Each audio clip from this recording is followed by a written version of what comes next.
How y'all doing this evening?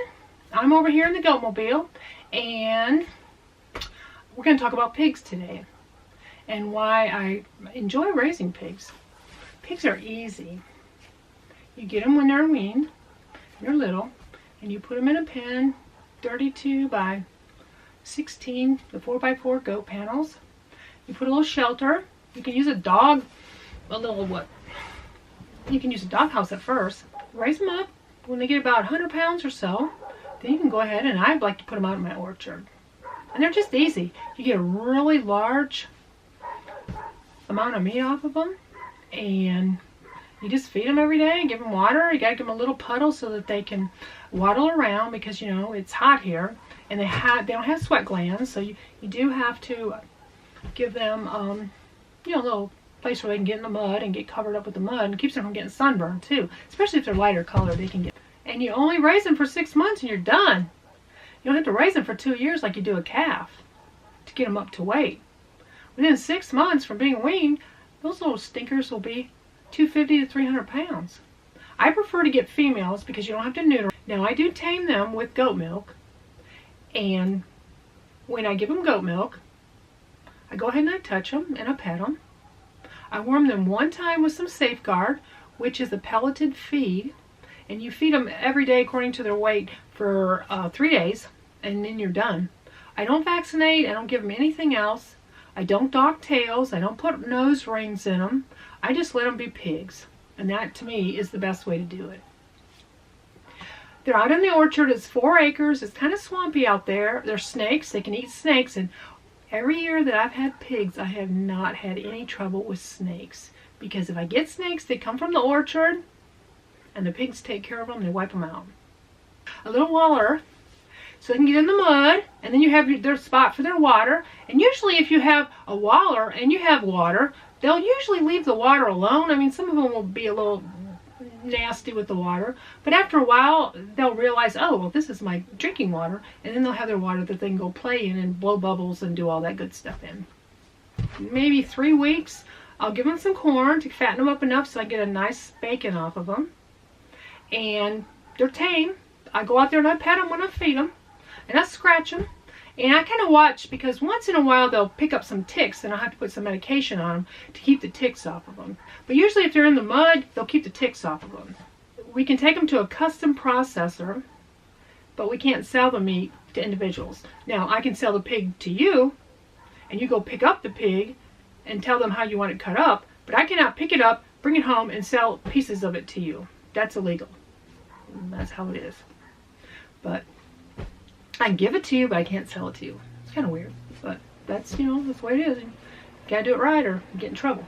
The processor was backed up, so it took me almost 2 months to get them into the processor, so they ended up being close to 300 pounds rather than the 250 that I prefer to have them. But we got them there. So with the goat milk, I can get them to jump into the trailer, because they're big girls. You're not going to like pick them up and throw them in there. You got to get them to go in there on their own. But anyway, I got them in the trailer, and I usually get them in the night before, and you kind of fast them overnight. You give them water, you give them their goat milk treat, and then you fast them overnight, and then next morning you take them over to the processor, and the processor goes ahead and butchers them. I mean, it's sad when you take them. You get a little attached to them. I try not to get attached to them, but you're gonna, because you're out there and they're talking to you, and they see you and they come running up to you, and I mean, you're gonna get a little bit attached, and you're sad when you drop them off. But then when you walk around to the front to put in your order of how you're going to have them cut up, and you smell that wonderful hickory of the bacon being smoked and the hams being smoked, and you seem to get over it really quickly. And you raise them for meat. You don't raise them to be pets. I mean, those girls would have been 600-700 pounds. I mean, who can handle one of those? You can't. I can't. Maybe other people can, but I can't. So I have enough meat now out of the 2 girls to last me for a couple years. So I can do for 6 months, every 2 years, raise yourself a couple pigs and feed your family. You can't beat that. And it's good, clean meat, because you know exactly what they're fed. And I do rent out my back field over here. And last year, the fellow that rented it, he had a whole bunch of watermelons. He put watermelons out there. Ooh, doggy, he had a bunch of watermelons. I ate so much watermelon, I was sick of it. But it was really good. And my pigs absolutely adored the watermelon. I mean, I couldn't give them too much at once because, you know, they would get a little bit of a GI upset. But boy, oh boy, they saw me hauling a watermelon over there, and you toss it over the fence and it split open, and you saw them in there, and they're, you know, and it looked kind of funny because you see them running around, they got all this red, and you go, oh my gosh, look, they killed somebody or something crazy because they got the red watermelon all over them. And they're just happy as can be. But yeah, they enjoyed the watermelons too. So, I mean, they had a good life. It was short. They had a good life. They had total freedom. They could go out there. They could root. I strongly suggest if you have a farm or a homestead, just get yourself a couple pigs. Now, I like to get 2 because they seem to do better if you have 2 of them because they have a little friend. I don't like to see one by himself, but, you know, some people do. They just raise 1. But I usually raise 2. And they do really well. I mean, they're very easy. They never got sick. I mean, I've done, what, 5 or 6 years worth of them, and none of them ever got sick. I wormed them one time with some pelleted feed. I mean, you can give them an injection of ivermectin, but that hurts them, and I don't like to hurt them. So it's just easier for me to just feed it to them. And they'll eat it. Especially if you put a little goat milk on it. Yeah, they'll eat it right up. So, and you get this wonderful, healthy, lean meat, and there is no comparison from that junk you buy in the store, from the factory farms, to what you can raise yourself on your own farm. You know what you're feeding them. They're totally free. They're happy. They're being pigs, and it is the best pork that you will ever eat in your entire life. Yes, you betcha. Raise yourself some pigs, y'all. All right, gotta go.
I'm taking a video. How I took pictures of them as they grew. Holy mackerel! I didn't realize that they were going to produce this much meat. Right. Okay.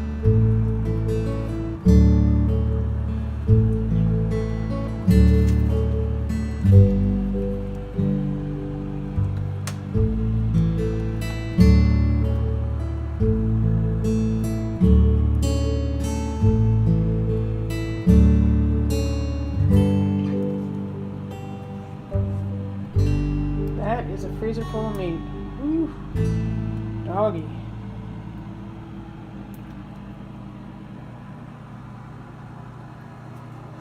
Look at that nice ham. That is awesome.